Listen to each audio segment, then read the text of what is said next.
Amigos da Planalto, AM 730, nós estamos conversando com Neuromar Gatto, ex-assessor do deputado Basejo, na Assembleia Legislativa em Porto Alegre. Temos algumas perguntas aqui para fazer ao Neuromar Gatto, que concede essa entrevista exclusiva aqui para a Planalto AM 730. Muito boa tarde, Gatto. Obrigado por nos receber, primeiramente. Boa tarde, Rodrigo. Boa tarde aos ouvintes da Rádio Planalto. Bom, vamos começar então com as perguntas. Eu e também o Dilerman Zanchetti participa junto dessa entrevista conosco, editor da revista Somando. Por que só agora, Gatto, você resolveu denunciar o que estava acontecendo dentro da Assembleia Legislativa? Bom, em primeiro lugar, para você fazer uma denúncia desse porte, tá, é necessário realmente que você tenha fundamentos. Tá? E isso foi buscado durante 2 anos e meio, todos esses fundamentos para essa denúncia. Então, os fundamentos são questões, são provas que realmente podem fundamentar, né, a um processo, a abertura de um processo. Isso já acontecia há bastante tempo dentro da Assembleia Legislativa? Isso vem desde o início do mandato, do primeiro mandato, em 2011. Uma pergunta que a gente precisa fazer também é se esse procedimento já vinha acontecendo também quando o deputado Basejo era vereador aqui em Passo Fundo. Isso já acontecia aqui na Câmara também? Sim. Como é que funcionava esse esquema, Gatto? Você foi diretor do Basejo como presidente da Câmara de Vereadores. Durante o tempo em que ele foi presidente, todo o período, os funcionários do gabinete, os cargos de confiança do Basejo tinham que repassar os seus valores ou parte dos valores dos salários ao então vereador? Não era considerado um repasse de parte de salário, tá? E sim o que era chamado de uma contribuição para o gabinete, para os custos do gabinete. E como é que funcionava isso na época, então? Lembra valores, alguma coisa? Fazem 8 anos, mais ou menos. Era uma questão assim de valores na faixa de R$80, R$85, mais ou menos, de cada servidor nomeado pelo então vereador. Essa prática, você tem conhecimento de que tenha dado continuidade ou que já tinha antes do Basejo ser presidente da Câmara e teve continuidade depois? Você tem conhecimento disso? Não, isso eu não posso te garantir, Dilerman, não posso. Eu só posso falar do que eu vivi, né? Então, dentro de outros gabinetes, isso eu não posso garantir se houve ou não. Você sabia que você, como diretor da Câmara à época e como diretor do gabinete, né, no mandato do deputado Basejo, você tinha conhecimento de que essa atitude era ilegal? Como é? O que se falava a respeito disso? Naturalmente a gente sabe que isso era ilegal, mas existia nisso tudo, né, um projeto de mandato, né, onde isso seria uma questão de fortalecimento de partido, tá, e também uma questão social, de abertura de albergues, né, e logicamente tudo isso tem um custo e esses custos deveriam sair de algum lugar. Então a gente tinha esse conhecimento, né, que é uma questão ilegal, mas o transporte disso tudo seria para uma questão social, né? E foi assim nos primeiros 6 meses de mandato, e aí depois partiu para outro objetivo, né? E esse outro objetivo daí é o que vocês estão vendo hoje na repercussão aí pela mídia. À época, para ser diretor da Câmara de Vereadores, precisava de curso superior, né? Então, o vereador Basejo fez uma alteração no estatuto e conseguiu que você assumisse como diretor da Câmara sem precisar de curso superior. Foi um benefício que ele conseguiu, né, a seu favor, né, Gatto? Como é que você vê isso? Eu vejo assim, a questão de ter ou não curso superior, isso eu acho que não implica tanto. A questão de ter sido alterado a resolução daquela época, tá, também não tem tanto significado, né? Te digo assim, na época a gente tinha na Câmara de Vereadores, né, uma questão de austeridade quanto aos valores da Câmara de Vereadores. Da Câmara de Vereadores. Tanto é que nessa época era feito licitações constantes, licitações de forma sempre com lisura, sempre com a comissão de licitação presente e tudo, né? Para todas as compras da Câmara de Vereadores. Tá? Se favoreceu a mim, favoreceu para eu ter assumido esse cargo, né? Mas financeiramente, outras coisas, isso não tem favorecimento nenhum. Essa questão que o deputado levanta, que você chegou até a clínica e tentou extorquir dele R$1 milhão, né? Qual é a sua opinião a respeito disso? Rodrigo, ótima pergunta, ótima pergunta, realmente. Ele falou que em dezembro eu estive no consultório dele fazendo essa proposta para ele, tentando extorquir esses valores dele, né? Aí eu te falo assim, ó, qual o dezembro que foi? Foi em dezembro de 2014, tá? Dezembro de 2014 eu já tinha entregue toda a denúncia para o Ministério Público, já estava consolidada a denúncia ao Ministério Público. Foi em dezembro de 2013, dezembro de 2013, por que ele me segurou nomeado até abril de 2014? Se eu tentei extorquir ele, né? Por que ele não me exonerou em dezembro, então? Ele só foi me exonerar em abril de 2014.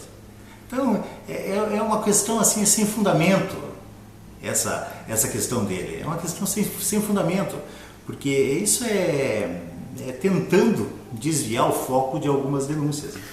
Depois das denúncias, das denúncias que saíram na televisão no domingo à noite, na segunda-feira e na terça-feira, você recebeu alguma ameaça?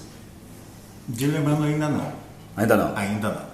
Tá, ainda não. O senhor tem medo de receber uma retaliação? Tem medo de alguma ameaça? A partir de hoje eu tenho. A partir de hoje eu tenho. Por quê? Pelas veiculações que houveram hoje, pela televisão e tal, houve o envolvimento de prefeitura, de outros deputados, de vereadores, enfim, e aí eu acho que a coisa aumentou muito essas denúncias, e aí eu acho que aí é tenebroso. Mas você tinha consciência dessa situação, de que com as redes sociais, com a televisão a nível nacional, com as rádios de todo o Rio Grande do Sul, que isso poderia ter esse tamanho, essa repercussão? Eu acredito que sim, eu tinha essa consciência que iria dar uma repercussão bastante grande, né? Bastante grande. Mas essa questão de ameaças e tal, aí eu estou receoso quanto a isso ainda. O deputado afirma que depois da sua saída do gabinete dele, as despesas reduziram em torno de 59%, 60%. É outra questão que ele levanta e que nós queremos saber a sua opinião também. A questão é assim, depois da minha saída, o risco de eu denunciar alguma coisa era muito grande. Aí ele teria que começar a tomar cuidado com algumas coisas. Acredito que, inclusive, essa redução, não sei, mas essa redução há também na indenização veicular, nas diárias e tal. Então, isso aí eu acredito, é normal para ele, porque ele, no momento da minha saída, ele já se sentiu ameaçado. Ele disse também que o Álvaro, por exemplo, colega teu de serviço junto ao gabinete, não foi demitido, ou que continuaria trabalhando e que teria sido induzido por você? E a amizade entre vocês? Eu acho que abalou bastante, né? A nossa amizade deve ter abalado por parte dele. Eu considero o Álvaro muito, tá? Até porque o Álvaro, na época que ele veio trabalhar conosco, ele estava desempregado, ele estava para ser demitido, exonerado da Câmara de Vereadores, e eu, em conversa com o então vereador Bazejo, né, achei que ele seria uma peça importante para o grupo, né? E fui eu que sugeri o nome do Álvaro para o grupo. Então, e hoje se apresenta isso. Bom, eu acho assim, Dileman, eu acho que se você falar a verdade, fica meio suspeito, aliás, é difícil de entender que que uma pessoa, que uma mulher, uma viúva, pensionista da Caixa Econômica Estadual recebesse somente R$500 por mês como uma ajuda, uma contribuição? Na realidade, assim, quem era mais próximo a nós era o falecido marido dela, realmente, né? O falecido Neri, né? Ele que era o mais próximo a nós, certo? Havia necessidade de preenchimento, na época havia necessidade de preenchimento de um cargo na Assembleia Legislativa, que era um cargo de retorno de valores, né? E esse cargo de retorno, então, foi conversado com o seu Neri, e o seu Neri achou por bem, então, colocar o nome da esposa dele nisso. Tinha algum assessor que não precisava contribuir ou todos contribuíam? Não, tinha vários assessores que não contribuíam. Tinha vários assessores que não contribuíam, né? Não era todos que... Com nenhum valor? Com nenhum valor. Tinha alguns assessores que não contribuíam com nenhum valor. Falar a respeito um pouquinho do publicitário Paulo Marins, ele chegou a pagar algum valor por deputado ou era só o salário da esposa mesmo que era devolvido? Era só o salário da esposa. Era só o salário da esposa. O acerto com ele foi uma questão de 1/3 do salário da época, né? Que esse 1/3 do salário representava R$1.000, né? Seria R$3.000 limpo, né, o salário, e aí ele ficaria com 1.000 e devolveria R$2.000. Aí aquela questão que aparece nas gravações, né, que ele está devolvendo um certo valor ali, nota-se ali, né, muito bem, né, que ele fala 3.008, ou seja, entrou na conta dela 3.008 e ele estaria me devolvendo R$2.000 ali. Tem mais gente envolvida nesse esquema aí que o senhor sabe? O senhor tem conhecimento? Desculpa, Rodrigo, mas quando você pergunta tem mais gente, você fala de assessores ou de deputados? Assessores e deputados. Tá. Deputados eu não posso falar, não. Deputados eu não posso falar porque eu sei o que acontecia dentro do nosso gabinete, tá? Dentro de outros gabinetes eu não sei o que acontece, né? O que eu posso te afirmar é assim, em conversa de corredor na Assembleia Legislativa, tá? Disse que isso é uma prática institucionalizada, né? Em conversa de corredor. Agora, eu não posso afirmar que em outros gabinetes se fazia. Mais ou menos como a prática da alteração do odômetro institucionalizada. Mais ou menos isso. Tanto a questão de devolução de salário, como a questão de verbas indenizatórias, combustível, a indenização veicular, né? Essa alteração de odômetro. Chama atenção o fato de sua esposa, Gato, ter sido até pouco tempo atrás secretária, funcionária da clínica do deputado em Passo Fundo. E as denúncias já vêm ocorrendo, ou seja, a situação já se desenha há quase praticamente um ano. E somente agora ela foi demitida, ou pelo menos saiu da clínica.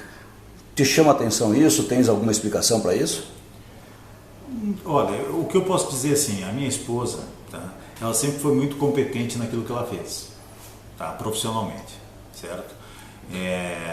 Não sei se havia outro interesse em mantê-la lá, não sei, tá? Agora, quanto à competência dela, isso eu não nego, a competência é muito grande, tá? Ela não foi demitida, ela pediu para sair, porque realmente nós já tínhamos o conhecimento que isso iria estourar e elas poderiam sofrer alguma consequência, né?